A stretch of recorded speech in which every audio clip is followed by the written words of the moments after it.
2021년 7월 25일 길가온 교회 주일 예배 말씀입니다. 오늘 본문은 출애굽기 33장 1절에서 11절까지 말씀입니다. 우리 같이 봉독하겠습니다. 여호와께서 모세에게 이르시되 너는 내가 애굽 땅에서 인도하여 낸 백성과 함께 여기를 떠나서 내가 아브라함과 이삭과 야곱에게 맹세하여 내 자손에게 주기로 한 그 땅으로 올라가라.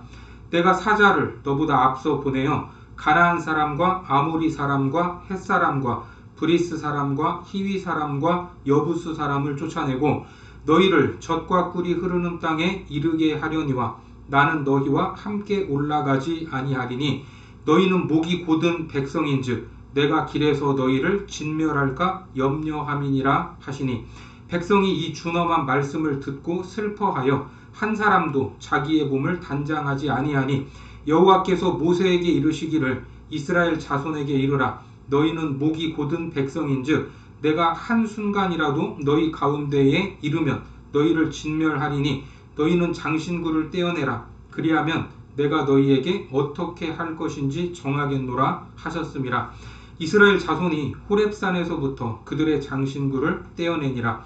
모세가 항상 장막을 취하여 진 밖에 쳐서 진과 멀리 떠나게 하고 회막이라 이름하니 여호와를 앙무하는 자는 다 진 바깥 회막으로 나아가며 모세가 회막으로 나아갈 때에는 백성이 다 일어나 자기 장막 문에 서서 모세가 회막에 들어가기까지 바라보며 모세가 회막에 들어갈 때에 구름 기둥이 내려 회막문에 서며 여호와께서 모세와 말씀하시니 모든 백성이 회막문에 구름 기둥이 서 있는 것을 보고 다 일어나 각기 장막문에 서서 예배하며 사람이 자기의 친구와 이야기함 같이 여호와께서는 모세와 대면하여 말씀하시며 모세는 진으로 돌아오나 눈의 아들 젊은 수종자 여호수아는 회막을 떠나지 아니하니라.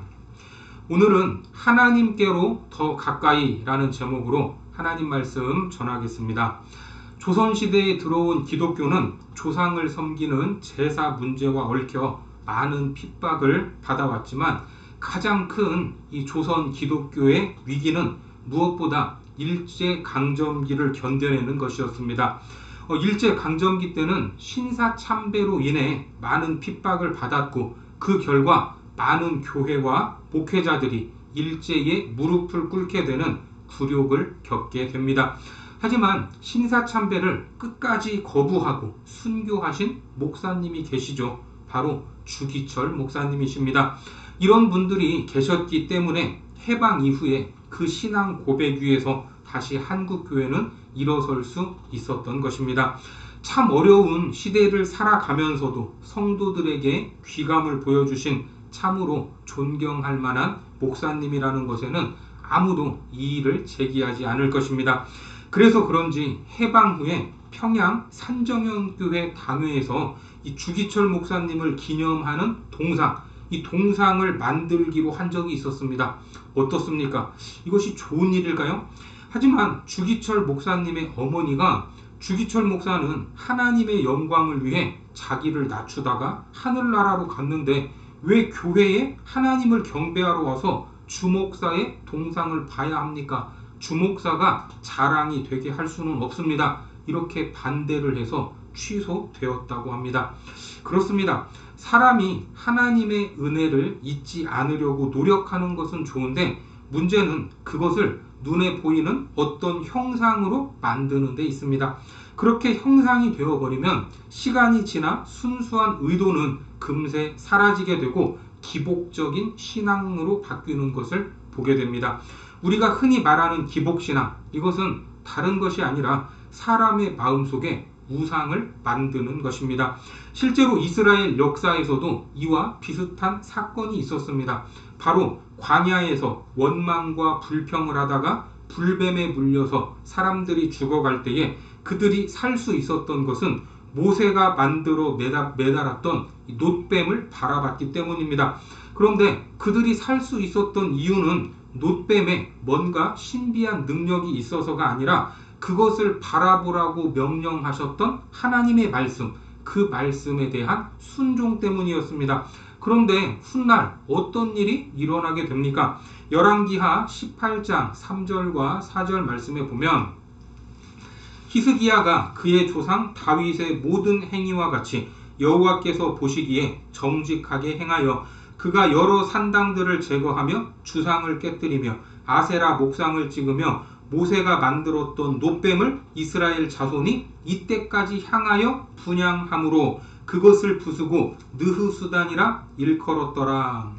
모세가 만들었던 놋뱀이 남아 있었는데 이스라엘 백성들이 그것을 가지고 무엇을 했다고 합니까? 분향했다고 합니다. 한마디로 그 놋뱀을 섬겼던 것입니다. 이것이 바로 우상숭배입니다. 그래서 놀라운 역사를 간직하는 물건이었지만 부숴버린 것입니다. 그렇습니다. 우리가 섬기는 작은 것이라도 그것이 우상처럼 된다면 모조리 없애버려야 한다는 것입니다. 오늘 본문에서도 언급하는 것은 바로 금송아지 사건입니다. 금송아지 우상을 만들어 섬겼던 이스라엘은 하나님 앞에서 목이 곧은 백성, 방자하게 행하는 백성으로 불렸습니다. 출애굽기 32장 9절 말씀에 보면 여호와께서 또 모세에게 이르시되 내가 이 백성을 보니 목이 뻣뻣한 백성이로다. 목이 뻣뻣하다, 목이 곧다라는 이 말은 농경 문화에서 그 유래를 찾을 수가 있는데 소에게 멍에를 씌우는 과정에서 황소가 반항하는 것, 그것을 목이 곧다라고 표현하는 것입니다. 그러니까 하나님의 명령을 따르지 않는 고집세고 거만하고 교만한 이스라엘이 생명으로 인도하시고자 하는 하나님께 반항을 했기 때문에 목이 곧다, 그런 소리를 듣게 된 것입니다. 가장 큰 반항과 교만은 하나님 없이도 살 수 있다, 이렇게 생각하는 것입니다. 그런데도 하나님은 뭐라고 말씀하시는가? 본문 1절 말씀을 보겠습니다. 여호와께서 모세에게 이르시되 너는 내가 애굽 땅에서 인도하여 낸 백성과 함께 여기를 떠나서 내가 아브라함과 이삭과 야곱에게 맹세하여 내 자손에게 주기로 한 그 땅으로 올라가라. 여기서 하나님은 뭐라고 표현을 하십니까? 내가 애굽 땅에서 인도하여 낸 백성이라는 표현을 사용하시는데 그동안 하나님이 이스라엘을 인도하는 주체로 자신을 가리켰던 표현과는 사뭇 다른 말씀입니다. 출애굽기 20장 2절에 보니까 이렇게 말씀하죠. 나는 너를 애굽 땅 종 되었던 집에서 인도하여 낸 내 하나님 여호와니라. 그러니까 오늘 본문에서 이스라엘을 향한 하나님의 마음, 그 마음을 몰라주는 데 대한 섭섭함이 조금 묻어 있는 것입니다. 그럼에도 불구하고 여전히 아버지의 마음으로 그 백성을 인도하시는 하나님의 사랑이 변하지 않았다 하는 것을 알 수 있습니다. 특별히 본문 1절의 말씀은 창세기 12장 2절에서 아브라함과 이삭과 야곱에게 주신 약속, 그 약속을 신실하게 지켜 가시겠다는 말씀입니다. 그렇게 이스라엘 백성을 위해 하나님의 사자를 먼저 가나안 땅으로 보내겠다고 말씀을 하십니다. 2절 말씀 보겠습니다. 내가 사자를 너보다 앞서 보내어 가나안 사람과 아모리 사람과 헷 사람과 브리스 사람과 히위 사람과 여부스 사람을 쫓아내고, 여기서 사자는 보냄을 받은 자, 천사, 선지자, 제사장의 의미로 사용이 되는 말인데 한마디로 하나님의 뜻을 전달하고 다양한 모습으로 하나님의 백성을 온전하게 지키고 바른 길로 인도하는 역할을 하는 사자입니다. 그런데 한 가지 아쉬운 점이 있죠. 모세에게 백성을 이끌고 약속의 땅으로 가라고 하시면서 정작 하나님은 함께 가시지 않겠다, 이렇게 말씀을 하고 계십니다. 우리 3절 말씀 보겠습니다. 너희를 젖과 꿀이 흐르는 땅에 이르게 하려니와 나는 너희와 함께 올라가지 아니하리니 너희는 목이 곧은 백성인즉 내가 길에서 너희를 진멸할까 염려함이니라 하시니. 왜 그렇습니까? 지금 이스라엘 백성이 목이 곧기 때문에 하나님이 그들을 진멸할까 염려가 된다는 말입니다. 앞서 금송아지 우상을 만들어 섬겼던 이스라엘 백성을 향해 하나님은 진노하셨고 그들을 심판하시겠다고 말씀하셨습니다. 출애굽기 32장 9절과 10절 말씀을 봅니다. 여호와께서 또 모세에게 이르시되 내가 이 백성을 보니 목이 뻣뻣한 백성이로다. 그런즉 내가 하는 대로 두라. 내가 그들에게 진노하여 그들을 진멸하고 너를 큰 나라가 되게 하리라. 이렇게 말씀을 하셨습니다. 하지만 모세가 간절하게 중보하면서 심판을 거두셨고 이후에 아브라함과 이삭과 야곱에게 맹세한 약속의 땅으로 가라 이렇게 명령하신 것입니다. 그들이 진멸되지 않고 살았지만 하나님이 동행하지 않겠다고 선언하신 것은 어쩌면 이스라엘 백성들에게 있어서는 가장 큰 징계가 됩니다. 왜 그렇습니까? 더는 하나님의 보호와 인도하심을 기대할 수 없다는 것이고 하나님이 함께 하지 않는 것이 곧 그들의 멸망을 의미하는 것이기 때문입니다. 그러나 하나님은 사자를 먼저 보내 이스라엘의 길을 예비하겠다고 말씀하십니다. 여기에서 그 백성을 사랑하는 하나님의 마음을 알 수 있습니다. 하나님은 우리 아버지이시며 사랑이시죠. 우리를 징계하시지만 정죄하시지는 않습니다. 여러분, 징계가 무엇입니까? 사랑하는 자녀에게 행하는 것이 징계입니다. 히브리서 12장 8절과 11절 말씀에 보면 징계는 다 받는 것이거늘 너희에게 없으면 사생자요 친아들이 아니니라. 무릇 징계가 당시에는 즐거워 보이지 않고 슬퍼 보이나 후에 그로 말미암아 연단받은 자들은 의와 평강의 열매를 맺느니라.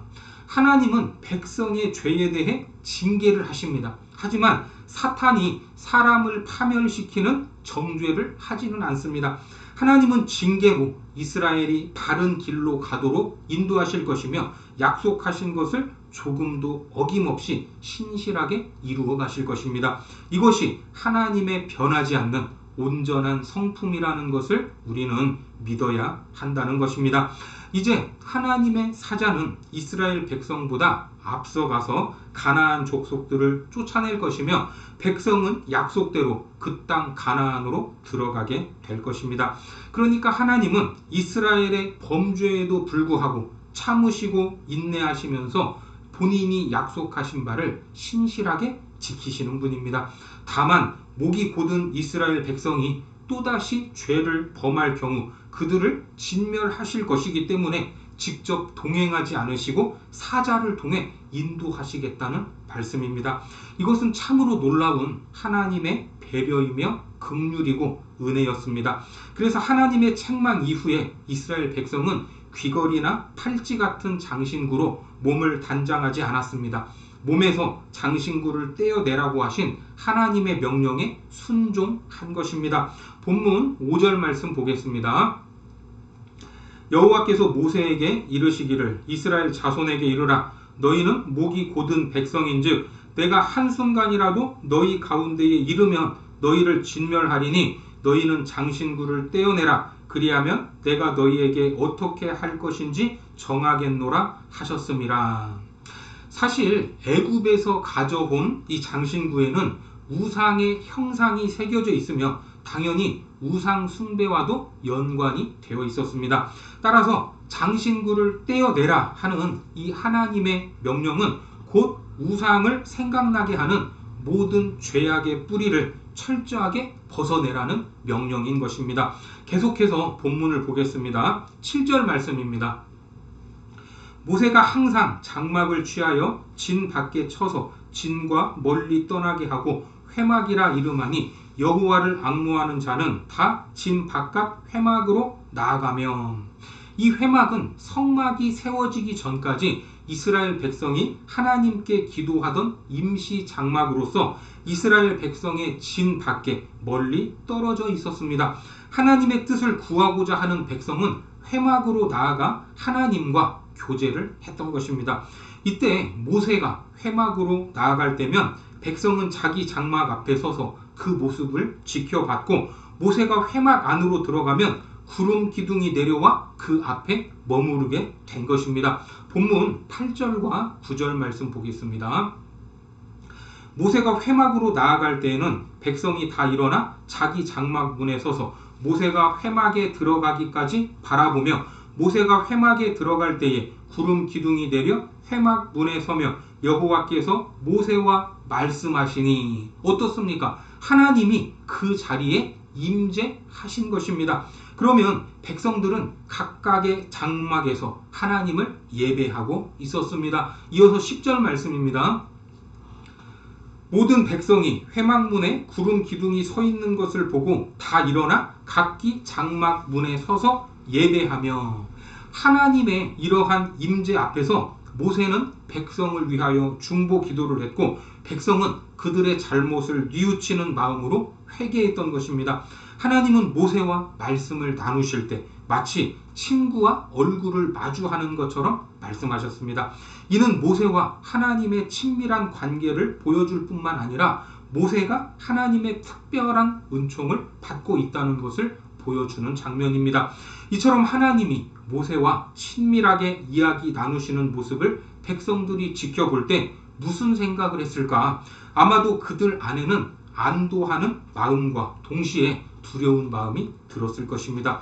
그런 마음으로 백성은 회막에 드리운 구름 기둥을 바라보며 각자의 장막에서 하나님을 예배했던 것입니다. 모세를 제외하고 백성들 가운데 가장 가까이서 하나님을 예배했던 사람이 있는데 바로 여호수아입니다.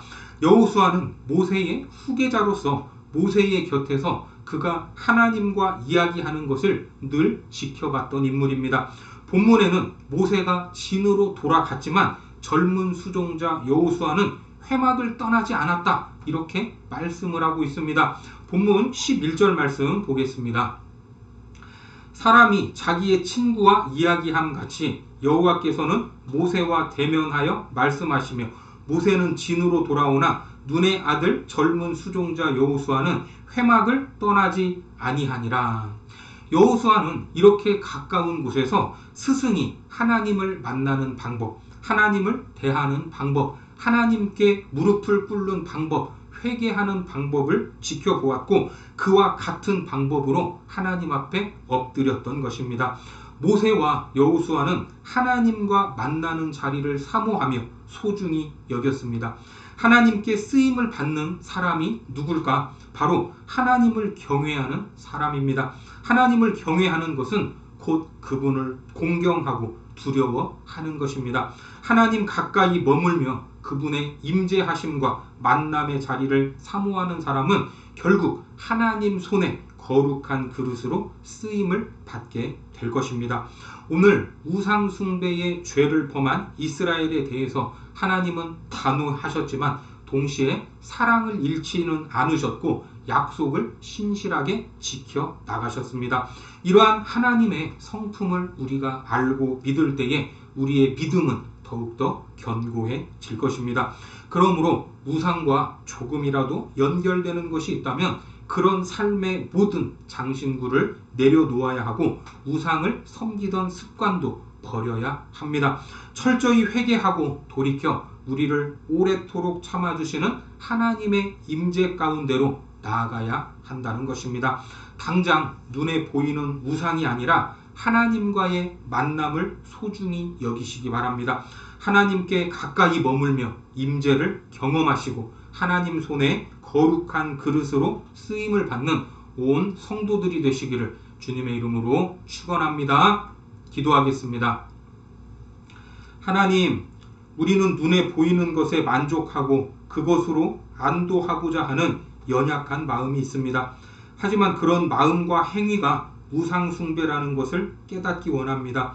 우리 삶에 있는 우상의 장신구를 모조리 벗어버리게 하시고 하나님의 임재 가운데에 나아가기를 원하오니 사랑이시오 신실하신 하나님께 우리의 삶을 온전히 맡겨드리고 귀히 쓰임을 받는 충성된 일꾼이 되도록 인도하여 주옵소서.